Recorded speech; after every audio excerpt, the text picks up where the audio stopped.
Olá, galerinha, tudo bem com vocês? Eu sou a professora do quarto ano da Unidade de Caxias e hoje nós iremos dar início ao nosso capítulo 4 da nossa apostila, lá na parte de História. Nós iremos falar dessa vida no campo. E como que era essa vida no campo, né? Para a gente começar a falar dessa vida no campo, nós iremos voltar lá na parte em que nós vimos sobre os homens paleolíticos. Nós vimos que os homens paleolíticos, eles tinham uma relação com a natureza. E que relação era essa, né? Eles começaram, para sobreviver, a caçar e a pescar. Mas para que essa caça e essa pesca, né, elas fossem bem-sucedidas, eles tinham que encontrar maneiras, técnicas, instrumentos para eles conseguirem caçar e eles conseguirem pescar. E tudo isso para eles poderem se alimentar. Então, eles descobriram o fogo, você lembra que a gente viu isso logo lá no começo das nossas aulas, né? Então, eles descobriram o fogo, que o fogo era um grande aliado deles, né? Que eles podiam assar os alimentos. Eles pegavam pedras para caçar, pedras até pontiagudas. E com o tempo, o homem continuou mantendo essa relação com a natureza. E com o tempo também foi se modificando. Então, surgiram os homens neolíticos. Os homens neolíticos, diferentes dos paleolíticos, né? Que aí a gente retoma. Os paleolíticos, eles eram considerados nômades, né? Andavam em bando. E os nômades, a gente sabe que são aquelas pessoas que não têm um lugar fixo, não moram num lugar fixo. Eles saíam, eles, né, iam de um lugar para o outro com frequência para poder caçar.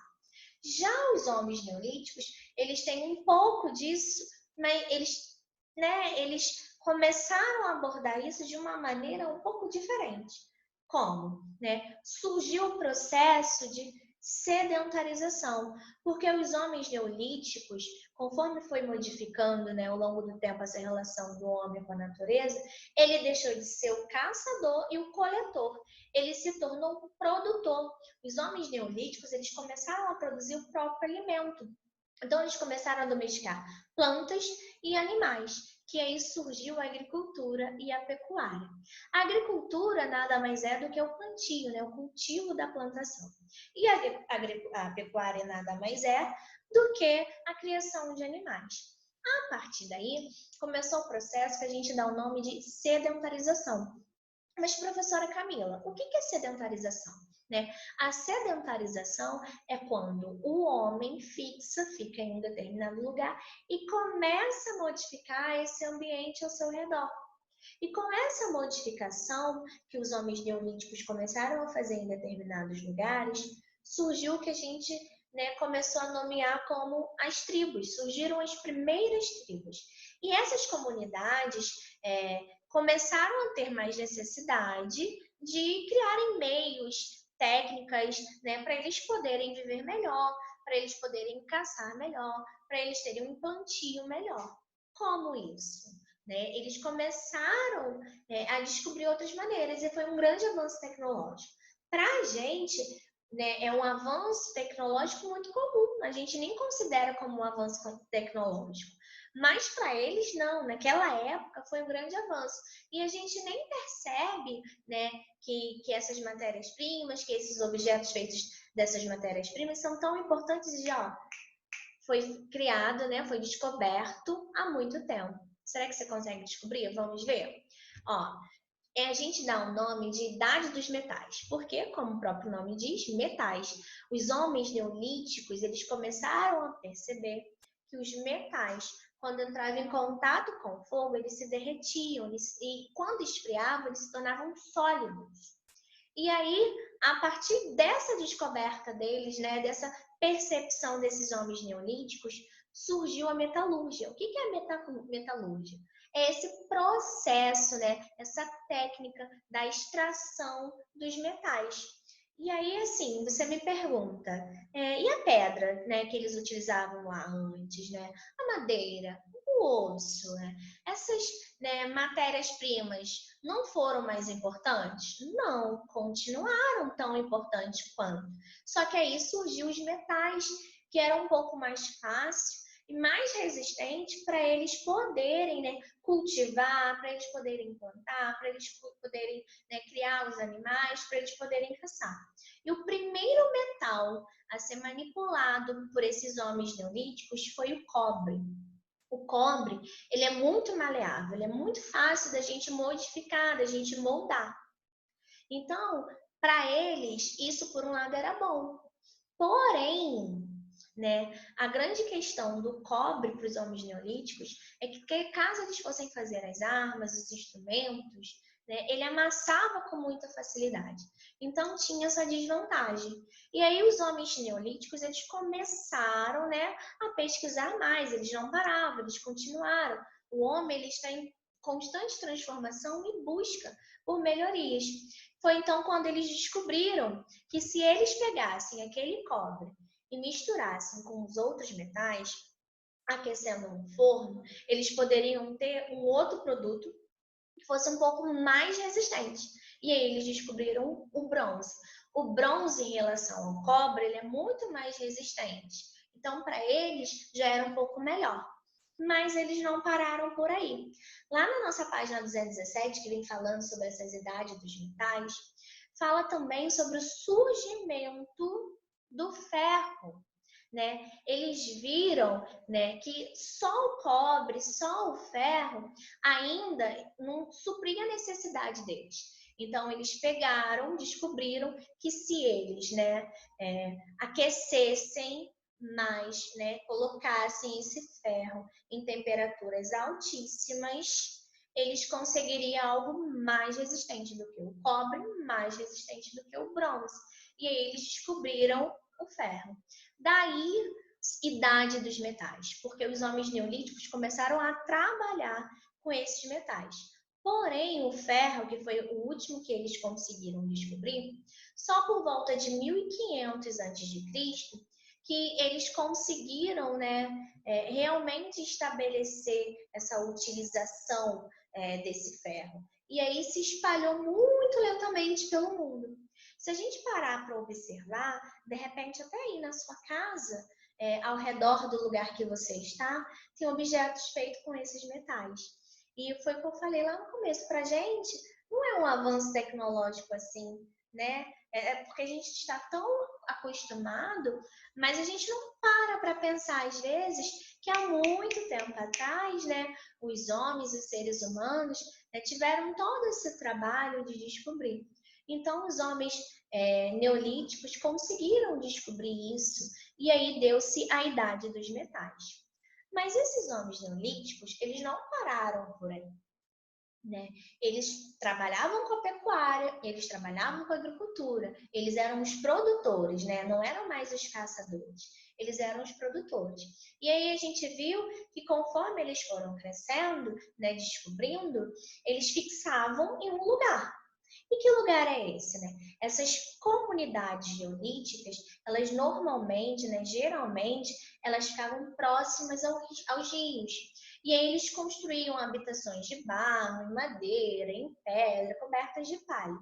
E tinham fácil acesso a essa água. E essa água, né, desses rios eram essenciais, porque era, além do consumo deles e dos animais, isso favorecia a agricultura, né? A plantação. Porém, ao mesmo tempo que eles tinham essa facilidade, né, em estarem próximos aos rios, né, ao redor dos rios, eles também tinham que pensar que quando chovesse, né, esses rios, né, o nível de água dos rios subiria. E esse nível de água subindo poderia prejudicar, né, invadir os espaços que eles estavam localizados, não só as moradias, mas também as plantações. E aí eles foram pesquisando e começaram a desenvolver técnicas para controlar essas enchentes. E aí eles fizeram os diques, né? Os diques são terras ou pedaços, né? Ou pequenos pedaços de pedras ou pedras que serviam como represa para parar aquela água, né? Para dividir aquela água e assim evitava a formação de alagamentos. Além dos diques, eles também fizeram a drenagem dos pântanos. O que eram as drenagens do pântano? Era uma técnica que eles utilizavam para escoar a água, para a água passar, para a água sair. E aí não ficar naquela terra encharcada, porque com a terra encharcada a gente sabe que é muito mais difícil a gente manter uma plantação. A gente sabe que os vegetais, eles precisam da água, da luz solar, mas também não é uma água em grande quantidade. Então, eles tinham que criar técnicas para que eles pudessem, continuar esse cultivo dessas plantações, continuar próximos aos rios, morando próximos aos rios. E por um outro lado, eles também tinham que pensar de que maneira eles iam levar essa água desses rios para lugares um pouco mais distantes. E aí foi quando eles pensaram em canais de irrigação.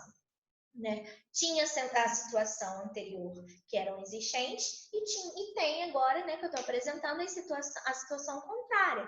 As águas dos rios não irrigavam uma área extensa, bastante para abastecer as necessidades alimentares dessas comunidades.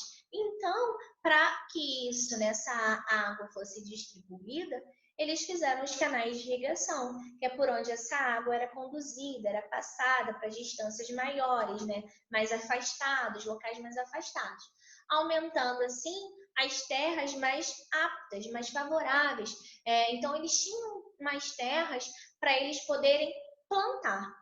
A terra não ficaria tão seca, porque eles conseguiam, através de canais de irrigação, levar essas águas do rio até lugares mais distantes.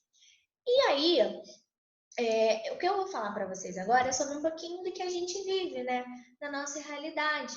Você provavelmente já deve ter ouvido falar do sertão. O sertão é uma área, pode ser chamada sertão ou polígono das secas, Ele fica localizado, essa área fica localizada na região nordeste do Brasil, que é bastante populosa. Por que é bastante populosa? Porque assim que os portugueses chegaram aqui nas nossas terras, eles começaram a colonização justamente por essa região, pela região nordeste. Então, especificamente o nordeste, tem essa área que a gente dá o nome de sertão. O sertão é um lugar muito seco, Não chove tanto. Quando chove, bem pouco, Tem poucos rios. E aí que a gente diz que esses rios são intermitentes, porque eles têm um período. Como assim? Tem período que o rio está seco e tem período que o rio não está seco. Então, é tudo cronometrado, é como se fosse um calendário desses rios.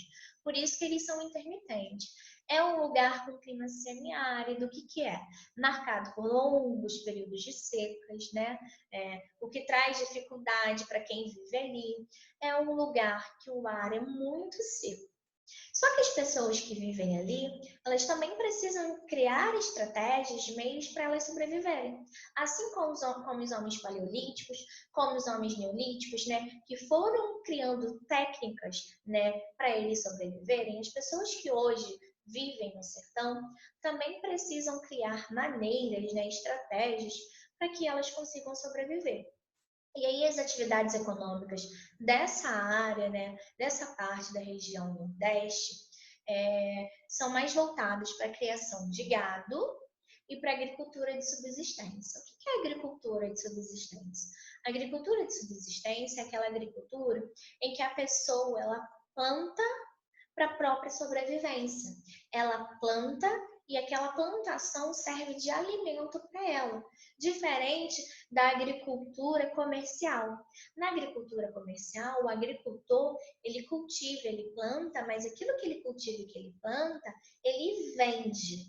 E não é o caso que acontece no sertão.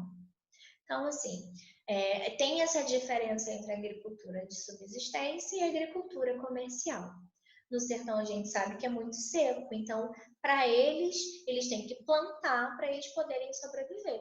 Assim como os homens paleolíticos tinham que caçar para eles poderem se alimentar. Então, conforme o lugar que a gente vive, a gente vai criando maneiras e estratégias para a gente poder sobreviver. Então, isso acontece já desde muito tempo. Então, essa foi a nossa aula, retomando um pouquinho a idade dos metais, que foi quando, né, os homens neolíticos, né, começaram a inventar, perceberam que, né, eles poderiam botar o metal no fogo, né, e aí misturando, aquecendo, teria o cobre, o bronze, o ferro mais resistente. A gente viu essa questão, né, dos homens neolíticos se fixarem num lugar, e aí conforme eles se fixavam em um lugar, eles, né, criavam maneiras de sobreviverem e ficavam próximos aos rios. Então, qualquer coisa, volta ao vídeo para você relembrar um pouquinho. Se você tiver com a sua apostila na mão, dê uma lida nos conteúdos com calma. Caso não tenha na mão, você pode acessar na plataforma e ler pelo seu computador, pelo seu tablet, né? E é isso, quarto ano. Foi um prazer estar com vocês, né? E até a nossa próxima aula. Beijos!